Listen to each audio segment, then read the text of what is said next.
ንጉሥ እስራኤል ቅዱስ ዳዊት። ዳዊት ማለት ሩይ ማለት ነው። አንድም ልበ አምላክ ማለት ነው። የሐዋርያት ሥራ ምዕራፍ 13 ከቁጥር 22። ትውልዱ ከነገደ ይሁዳ ነው። አባቱ እሴይ እናቱ ሁብሊ ይባላሉ። ሁብሊ መልከ መልካም ሴት ነበረች።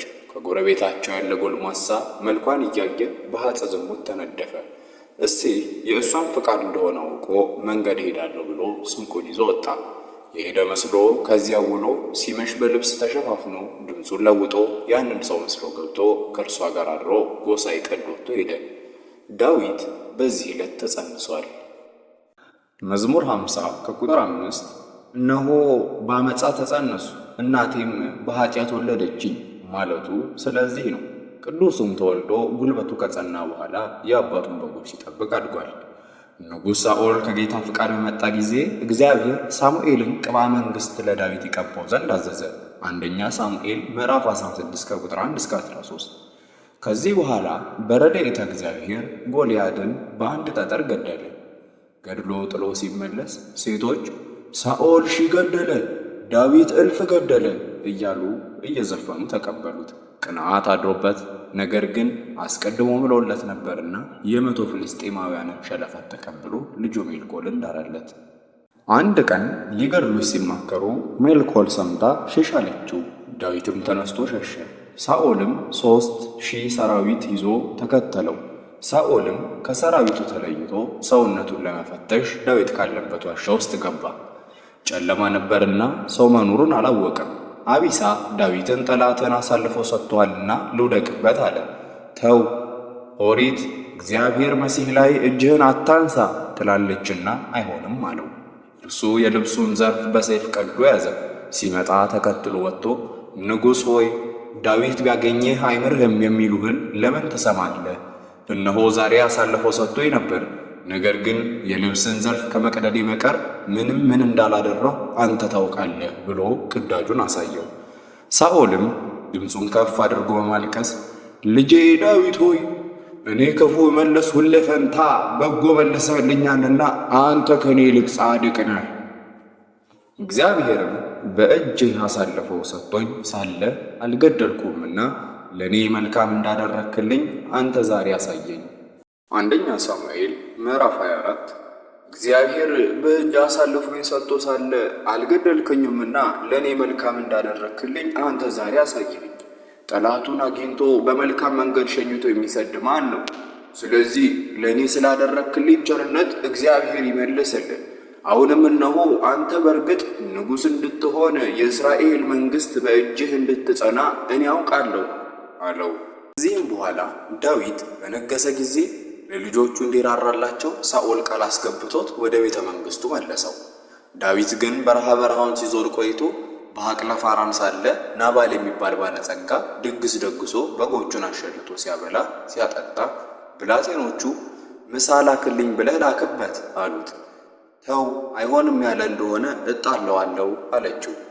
ይህን ያለ ጊዜ አንዲት ጠቦት እንኳን ሳትነካ ከብቶቹን ጠብቀህለት እምቢ ይላልን? ላክበት ግድ የለህም አሉት። እንኪያስ ሄዳችሁ ንገሩት። ሄደው ቢነግሩት የማን ነው ዳዊት ብሎ አልሰጥም አለ። ዳዊት ይህን ሲሰማ ተቆጥቶ ሊጣላው ተነሳ። ሚስቱ አቢግያ ይህን ሰምታ 5 በግ አሰርታ 5ቱን አሰናብታ የበለስ የወይን ጥፍጥፍ 5 እንጀራ 12 ጭነት ዱቄት አሲዛ ሄደች። ዳዊት ከመንገድ አገኛትና ባልሽን ልታደኘው መጣሽን ብሎ ያመጣችውን ተቀብሏት ተመለሰ። ናባል ማታ ሰክሮ ነበርና አቢግያ ሳትነግረው አደረች። ሲነጋ ትናንት ዳዊት ሊጣላ መጥቶ ነበር አለችው። ዳዊት ብሎ ደነገጠ። ልቡን አልቶ ሰንብቶ በ10ኛው ቀን መልአኩ ቀስፎታል። እመቤታችንና ጌታችን ከአብራኳ ያሉና እሷን ግን ሐዘኗን ከጨረሰች በኋላ ዳዊት ሚስት አድርጓታል። አንደኛ ሳሙኤል ምዕራፍ 25 ከዚህም በኋላ ሳኦል ፍልስጤማውያን በጠላትነት ተነሱበትና ገጠማቸው። ከጠላቶቹ አንዱ ቀስቱን መርዝ ቀብቶ ጎኑን መታውና እንደ እሳት አቃጠለው። ሎሌውን ጠርቶ ገደልነው እንዳይሉ አንተ ጨረሰኝ አለው። ጌታዬ ንጉሥ ሆይ እኔ ባሪያህ ከአንተ ጋር እሞታለሁ እንጂ እገልሃለሁን ብሎ እምቢ አለው። የገዛ ሰይፉን ከምድር ተክሎ ወደቀበት። ሌሎቹም እርሱን አይተው በገዛ ሰይፋቸው እየተወጉ ሞቱ። ዳዊት የእርሱንና የልጁን የዮናታንን ሞት ሲሰማ አዘነ። ግጥም እየገጠመም አለቀሰላቸው። ከሳኦል ሞት በኋላ ዳዊት መንግሥቱን አጽንቶ ጽዮንን አቅንቶ ተቀመጠ። ታቦተ ጽዮንንም በእልልታ በሆታ ወደ ከተማው አስገባ። የሳኦል ልጅ ሜልኮል ዳዊትን በታቦተ ጽዮን ፊት ሲዘምር አይታ በልቧ ናቀችው። ሲገባ ልትቀበለው ወጥታ የእስራኤል ንጉሥ በባሪያዎቹ ቆነጃጅት ፊት እርቃኑን በመገለጹ ምን ይከብራል ብላ በአሽሙር ዘለፈችው። በዚህ ቢያዝንባት መካኑና ሞታለች። ሜልኮል እስከምትሞት ድረስ ልጅ አልወለደችም ነበር። ሁለተኛ ሳሙኤል ምዕራፍ 6። በዘመኑ የነበረው ነቢይ ቅዱስ ናታን ነው። እርሱም ሊጠይቀው መጥቶ ሳለ አዝኖ አየው። ምን ሆነ ታዝናለህ? አለው።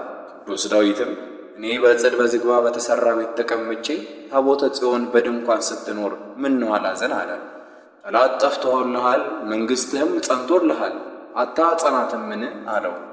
ያስ ቢሆን ያለ ፈቃድ እግዚአብሔር ይሆናልን? አለ። ከዚህም በኋላ ሁለቱም ቀኖና ገቡ። የቤተ መቅደስ ነገር ለናታን ተገልጾለት አንተ አይደለም የምትሠራልኝ፣ ከአብራክ የተከፈለ ልጅ ይሠራልኛል ብሎታል። ሁለተኛ ሳሙኤል ምዕራፍ 7 ከቁጥር 1 እስከ 17። ለቅዱስ ዳዊት ግን የበለጠ የሥጋዊ ነገር ተገልጾለት እነሆ በኤፍራታ ሰማነው ብሎሃል። መዝሙር 131 ከቁጥር 6። ኢዮአብም እንደታዘዘው ኦርዮን ከፊት አሳልፈው ጦሩ ሲበረታ ተጠቃቅሰው ወደ ኋላ ሸሹ። እርሱ መለስ ብሎ ምን ሆናችሁ ቢላቸው ጠላቶቹ ደርሰው ልቡ ራሱን ብለው ገድለውታል። እግዚአብሔርም ለነቢዩ ናታን ተገለጸለት። ናታን ከል ለብሶ ከል ጠምጥሞ ጦር ይዞ ሄደ። ዳዊት ነቢየ እግዚአብሔር አመጣጠህ በደህና ነውን? አለው። የምነግርህ ነገር አለኝ አለው። 100 በጎች ያሉት ሰው ነበረ። ከአንዲት በግ ሌላ ምንም ምን የሌለው ጎረቤት ነበረው። መንገድ ሲሄድ አደራ ሰጥቶት ሄደ። ያ ሰው እንግዳ ቢመጣበት 100 በጎቹን አስቀምጦ የእርሱን አንዲት በግ አርዶ እንግዳውን ሸኘበት። እርሱንም ለሰው እንዳይናገርብኝ ብሎ ገደለው። በዚህ እግዚአብሔር አዝኗል አለው። ዳዊትም ይህን ጊዜ ይህን የሚያደርግ በከተማዬ ካለ ሞት ይገባዋል አለ። ነቢዩም ወዲያው ንጉሥ ሆይ ይህን ሁሉ ያደረግህ አንተ ነህ። በራስህ ፈርደህ ባለጸጋ የተባልክ አንተ፣ ድሃ የተባለ ኦርዮን ነው። 100 በጎች የተባሉት 10 ዕቁባቶች ናቸው። አንዲት በግ የተባለች ቤርሳቤህ ናት። እንግዳ የተባለ ፈቃደ ሥጋህ ነው። ፈቃደ ሥጋ ቢነሳብህ 10 ዕቁባቶችን አስቀምጠህ ከቤርሳቤ ጋር ደረስክ። ኦርዮንንም አስገደልከው። በዚህ እግዚአብሔር አዝኗል አለው። ይህንም ሲሰማ ዳዊት ለዋል ደርሳይ ዕለቱን ጉድጓድ አስምሶ ማቅ ለብሶ ሱባኤ ይዞ ሌት ተቀን ተንሰቅስቆ አለቀሰ። እግዚአብሔርም ጥንቱን መርጦታልና ጸሎቱን ሰማው። ነቢዩ ናታን ዳግመኛ መጥቶ በነፍስህ ምሬሃለሁ ብሎሃል፣ በሥጋህ ግን ኃጢአት ያለ ፍዳ አይነጻምና ለ3 ወር ልጅህ መንግሥትህን ይነጥቀሃል፣ ዕቁባቶችህንም ይቀማሃል አለው። ዳዊትም ይህ እንዲሆን በምን አውቃለሁ አለ። የሚወለደው ሕፃን ይሞታል፣ እርሷን ግን አግባት፣ ወንድ ልጅ ትወልድልሃለች፣ ስሙን ሰሎሞን ትለዋለህ አለው። ቀን ከሌሊት አብዝቶ ያለቅስ ነበርና ከእንባው ብዛት የተነሳ መሬቱ ርሶ ሰርዶ አብቅሎ ሰውነቱን ተብትቦ ይዞት ነበር። ብላቴኖቹ ቆርጠው አወጡት። ከዚህም በኋላ ሕፃኑ ተወልዶ ታመመ። እኔን በነፍስ እንደማረኝ ሕፃኑንም በሥጋ ይማረው ብሎ ማቅ ለብሶ አመድ ነስንሶ ያለቅስ ጀመር። ሕፃኑ ሞተ። ከወደቀበት ተነስቶ ተጣጥቦ ልብሱ የመንግሥቱን ለብሶ ማዕድ ቀረበ። ከምሳ መልስ ታመመ ስንልህ ማዘነ፣ ሞተ ስንልህ እንዲህ ማረግህ ስለምንድን ነው አሉት። ውሃ ከፈሰሰ አይታፈስም፣ እንዲሁ ወደ እርሱ እንሄዳለን እንጂ እርሱ ወደ እኛ አይመጣም ብሏቸዋል። ጌታ የተናገረውን አይቀርምና ቅዱስ ዳዊት ፍዳን ሊቀበል ሰይጣን የበኩር ልጁን አምኖንን በእህቱ ትዕማር ፍቅር እንዲያድርበት አደረገው። ኢዮናዳብ የሚባል ያጎቱ ልጅ ሰውነቱ ከስቶ ፊቱ ገርጥቶ ቢያየው አንተ የንጉሥ ልጅ ሆነህ ምን ያከስሃል አለው። ፈርቼ ነው እንጂ እህቴ ትዕማርን ወድጃታለሁ አለው። ታመምኩ በልና ተኛ። አባቴ ሊጠይቅህ መጥቶ ልጄ ብላ ሲልህ በተማረ እጅ ቢሆን ኖሮ እኮ 2-3 እንጎቻ በለው ነበር በለው፣ ያዝንልሃል አለው። እርሱም እንደመከረው አደረገ። ዳዊትም ትዕማርን አስጠርቶ እንድታሰናዳለት አዘዛት። እህቴ አንቺም ብዬ እንጂ እህል የሚያቀርብልኝማ መቼ አጣው ብሎ ያዛት። እርሷም ወንድሜ ይህንን አታድርግ፣ እኔ የተናቀች ታደርገኛለህ፣ የተጠላችም ታደርገኛለህ፣ አንተም ከሰነፎቹ እንደ አንዱ ትቆጠራለህ አለችው። አምኖን ግን በግድ አስነወራት። ወዲያውም ፊት ከወደዳት መውደዱ ይልቅ ኋላ የጠላት መጥላቱ በለጠና ውጪልኝ አላት። ከቀደመው የአሁኑ ክፋት ይከፋል፣ ተወኝ አለችው። ብላቴናውንም አስጠርቶ እንዲዘጋባት አደረገ። እርሷም የለበሰችውን ባለ ኅብር ልብስ ቀዳ አመር ነስንሳ እያለቀሰች ስትሄድ ወንድሟ አቤሴሎም አገኛት።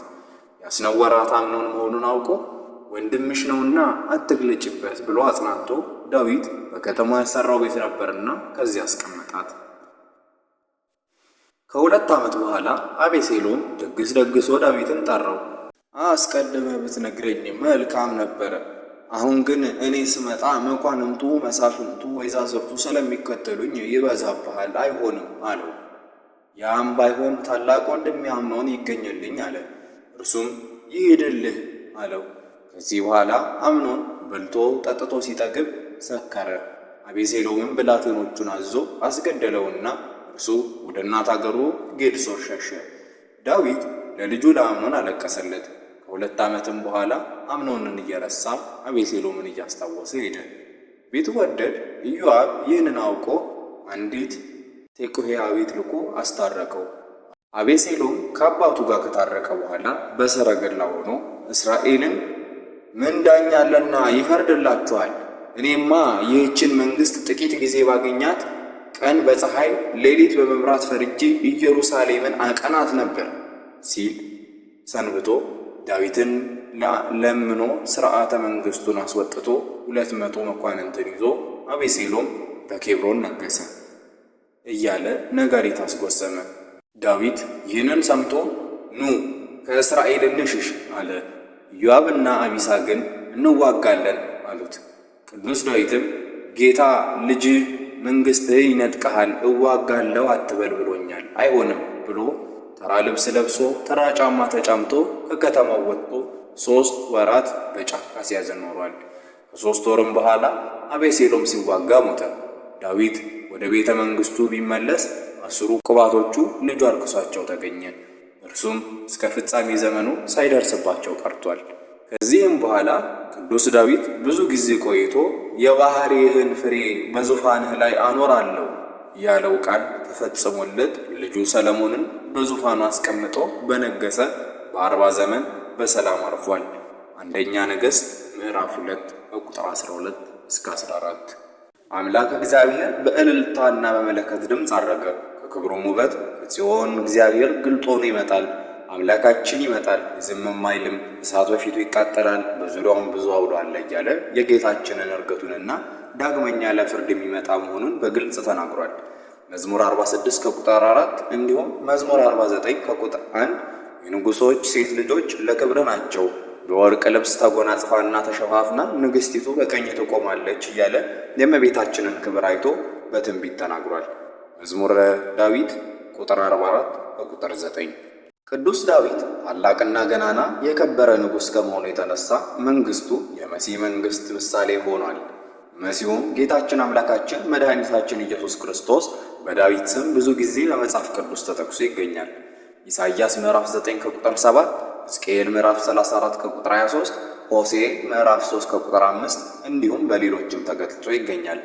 በአዲስ ኪዳንም ወንጌላውያኑ ጌታችንን የዳዊት ልጅ በማለት ነው መጀመሪያ ነገረ ልደቱን ማውሳት የጀመሩት። ማቴዎስ ምዕራፍ 1 ከቁጥር 1 ራሱ ጌታችንም እኔ የእሴይ ሥርና የዳዊት ዘር ነኝ ብሏል። ራእይ ምዕራፍ 22 ከቁጥር 16። ቅዱስ ዳዊት 7 ሀብታት የተሰጡት ጻድቅ አባት ነው። እነዚህም የተሰጡት ሀብታት ሀብተ ክህነት፣ ሀብተ መንግሥት፣ ሀብተ መዊ ወይም የማሸነፍ ሀብት፣ ሀብተ ትንቢት፣ ሀብተ ኃይል፣ ሀብተ በገና ወይም ዝማሬ እና ሀብተ ፈውስ ናቸው። ቅዱስ ዳዊት 24 ሰዓት ሙሉ የእግዚአብሔርን ምስጋና እንዳይቋረጥ መዘምራንን መድቦ እንዲያገለግሉ ያደርግ ነበር። ራሱም 10 አውታር ባለው በገና ሌት ተቀን በፍጹም ተመስጦ ያመሰግን ነበር። በመዝሙሩም አጋንንትን ያቃጥል ነበር። መዝሙረ ዳዊት በውስጡ የያዘው ምስጢር እጅግ ጥልቅ ነው። አባቶቻችን ዛሬም በዱር በጫካ ሆነው መዝሙረ ዳዊትን አብዝተው ይደግማሉ። እንኳንስ የሰው ልጅ ይቅርና መዝሙረ ዳዊትን ሰማያውያኑ ቅዱሳን መላእክትም እግዚአብሔርን ለማመስገኛነት ተጠቅመውበታል። ልበ አምላክ ቅዱስ ዳዊት ዕድሜ ዘመኑን እግዚአብሔርን በማገልገልና መፍራት ኖረ። በታኅሳስ 23 ቀን በሰላም አርፎ በኢየሩሳሌም ተቀብሯል። የቅዱስ ዳዊት ረድኤትና በረከቱ ይደረብን፣ በጸሎቱም ይማረን፣ አሜን።